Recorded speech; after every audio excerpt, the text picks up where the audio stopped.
Vous allez maintenant apprendre ce qu'est le projeté orthogonal d'un point sur une droite. Soit un point grand A et une droite D, on appelle projeté orthogonal de A sur D, le point grand H de D tel que la droite AH soit perpendiculaire orthogonale à la droite D. Donc voici le point A et voici son projeté orthogonal H sur D. On peut le dire aussi autrement, le point H c'est le point d'intersection de la droite passant par A et perpendiculaire à D avec la droite D. Donc H, ici, le projeté orthogonal de A sur D, donc l'angle AHM est un angle droit.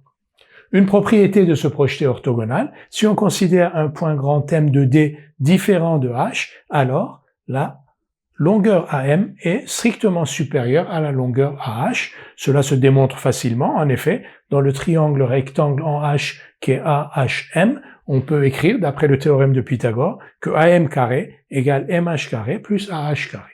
Si M est distinct de H, c'est que la longueur MH est strictement positive, donc MH carré est strictement positive. Donc si AM carré égale MH carré plus AH carré, avec un MH carré qui est strictement positif, donc AM carré est strictement supérieur à AH carré, AM est strictement supérieur à AH.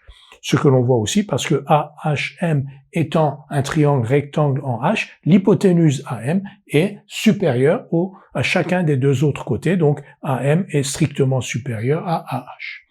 Cette longueur AH s'appelle la distance du point A à la droite D. La distance du point A à la droite D. Donc pour déterminer la distance d'un point à une droite, on détermine d'abord son projeté orthogonal H sur cette droite et ensuite on calcule la distance, la longueur AH.